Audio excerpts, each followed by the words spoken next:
comments. It's lovely to have you as part of tonight's show here at the All Fix TV studio. If you've just joined us, I'm Monique Bradley. I've got Lynette Hill from My Remedy, the clinic director, in fact, and a registered naturopath on the couch. And you've also brought a special guest in with you tonight on the couch. This is Stefanie Schaefer, and she is a clinical hypnotherapist from My Remedy. Kia ora, welcome to the couch, Stefanie. Hello. Hi.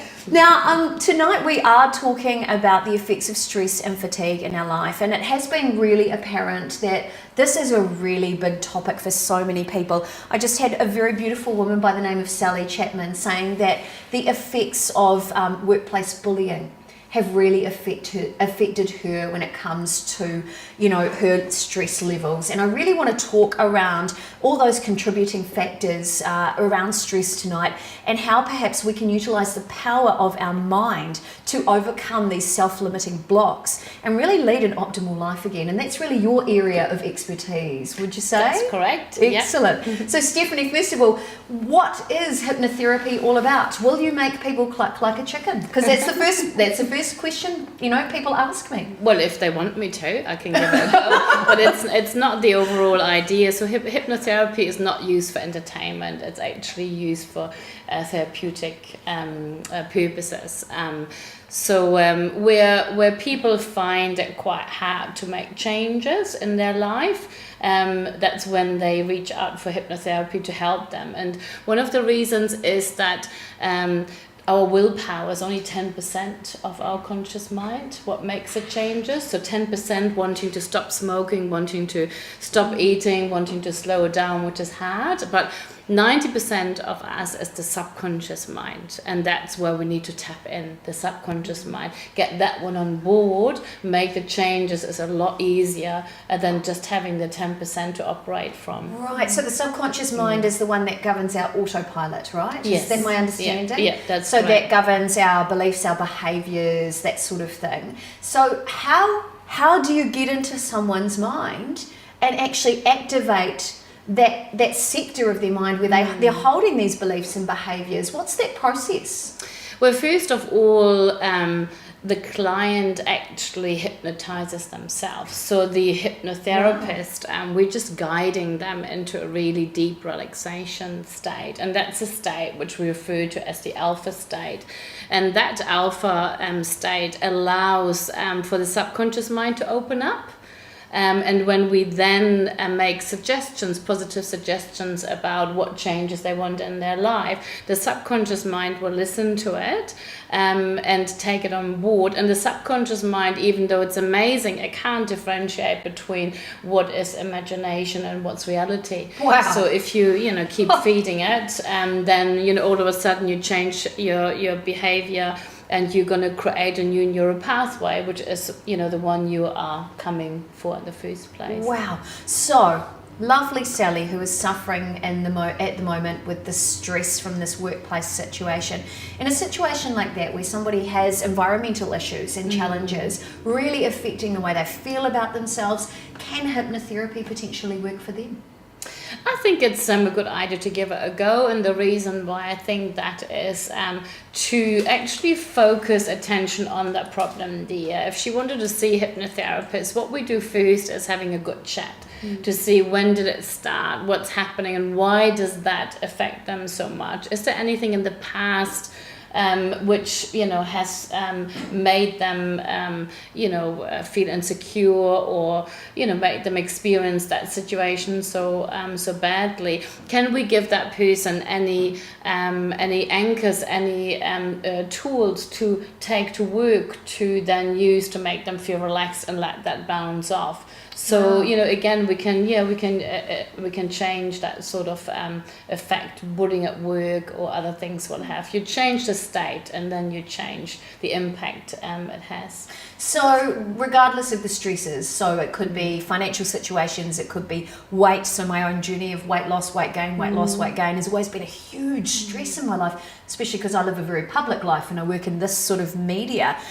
Regardless of the stresses, can hypnotherapy help you overcome those stresses? Can it help you redirect your life effectively? Yes, because during hypnosis, the person is looking for the solution. So the subconscious mind, it's like a library of, if we talk about your subconscious mind, whatever you've experienced in your life, what you know, and your feelings and experiences all stored in the library, Monique, which is the subconscious mind. So you can actually draw solutions out of that.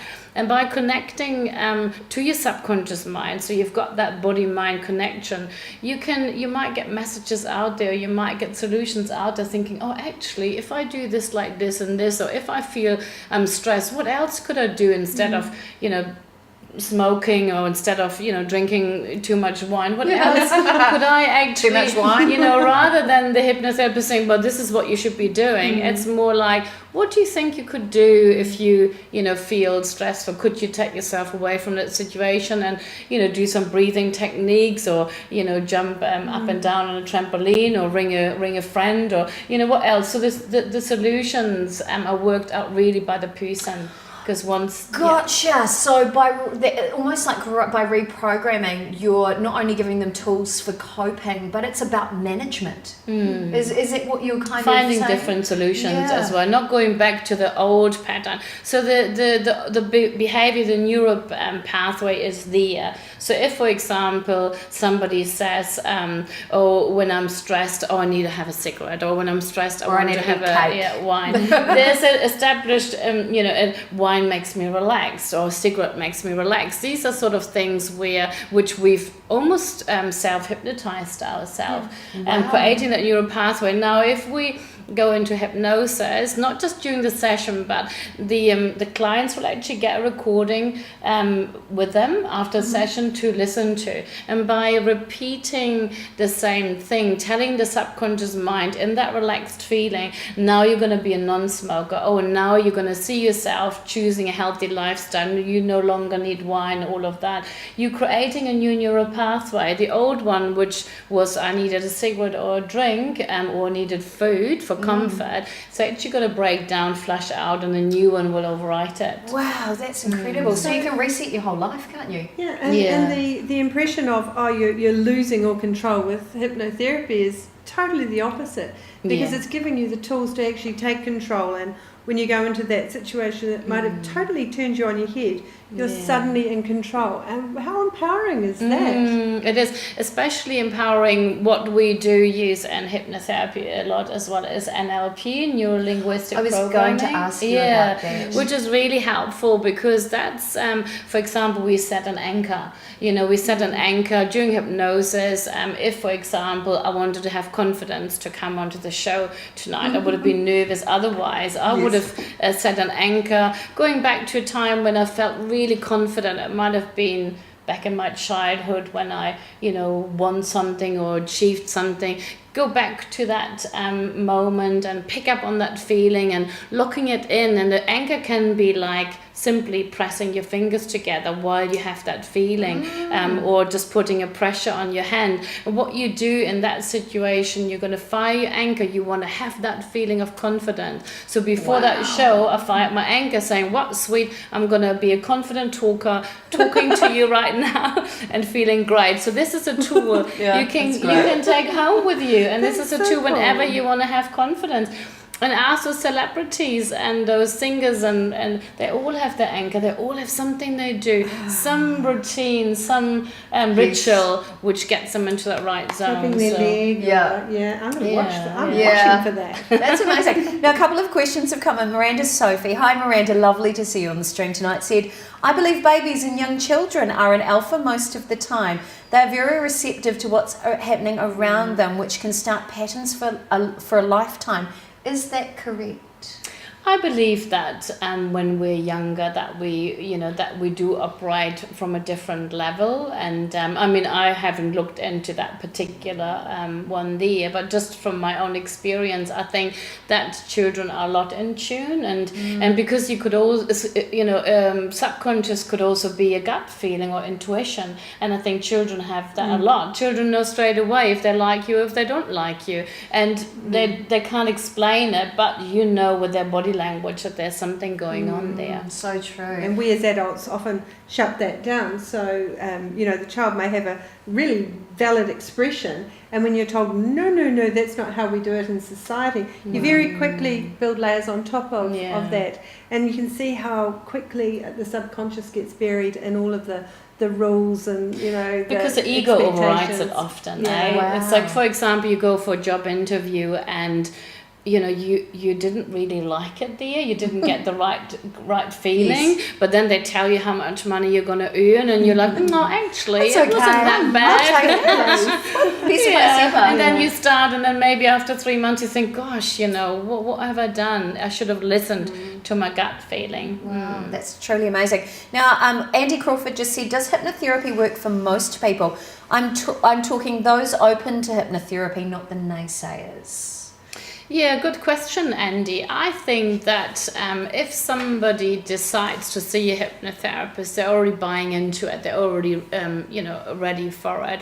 If somebody sends me their husband to stop smoking and he's not really willing to do it, he could have a resistance there. And that means that he might not relax as much as he should relax to be able to open that door to the center, to the subconscious mind, and therefore it might not be as effective as it would be if somebody chooses to go and see a hypnotherapist. Gotcha. Now, I've just noticed a whole bunch of people on the stream that I've missed. Hello to Heidi Speedman, who's watching. Debbie Curtis, lovely to see you. Now, questions. Wayne Marks, hello to you watching tonight. Now, just some feedback from the last section, which was about food. Heidi Speedman said Homegrown Juice Company is just as good. You can get them at the supermarkets. Thanks for sharing that. And she said the immunity, vital greens and raw energy ones are great. Sally Chapman said, how is clinical hypnotherapy different from psychotherapy? I haven't done psychotherapy before. so you can't. It's an interesting question. Yeah. When you do look at statistics, though, because I've seen the statistics before, is that hypnotherapy is a lot faster in terms of getting you to the results, and that's really comparison whereby it's like something like 6 hours hypnotherapy versus about 3-4 times the amount of psychotherapy. Wow. So that it actually is getting deeper, faster, making those changes. So if I would have the choice, I would try that first. As another teeth. Tried everything else. Try hypnotherapy. So that's a good acronym. She just hypnotised us. Yeah, true. We're all hypnotised. Miranda Sophie said, trusting your gut instinct. It's the same as dogs. Dogs know if they like you or if they don't like you. Yes. So yeah, good point, Miranda. Yeah. Now, finally, when it comes to hypnotherapy, what can you help with? Anything I think we all could do with hypnotherapy. I can say that the main conditions or issues I'm dealing with would be weight management is a big one, especially because it puts stress on people if they're overweight. So much stress. Not just physically, but also mentally. They become a lot more insecure, or their sort of self-esteem goes a little bit lower. So weight management would be one of the bigger things. Sleep is also an issue. A lot of people are finding it hard to sleep, and hypnotherapy can really help with tools when people have got mind shattered, how to quieten down the mind and how to become a good sleeper again. So you got the sleep, the addiction, so stop smoking. Hypnotherapy is very well known for smoking. Sugar, so stop sugar cravings. I'm lucky that I'm a practitioner for the virtual gastric band now in Auckland. That means I've undergone training with the UK leading hypnotherapist Sheila Granger. And so we do the virtual gastric band, which is a really exciting program. It lasts for 4 weeks. And I've got really good results with that one too. But anything else, people, fear of public speaking, fear and phobias. A lot of people have fear of driving over the harbour bridge, for example. Spiders. I'm terrified of spiders. Yeah. So anything that's holding you back, really. Yes. Yeah. You're right. Yeah. And of course, dealing with stress. That's a big one. Coping mechanisms. So if any of that has resonated with you, all you need to do is head to the My Remedy website, myremedy.co.nz, and you can find out about all of the practitioners available. Whether something resonated for you during the conversation with Lynette tonight, perhaps it was something to do with Amy and her expertise in not just naturopathy but in nutrition as well, or if anything resonated from that chat about clinical hypnotherapy and how that it can actually work with your mind to help you find your way to an optimal life. All the information is on that website.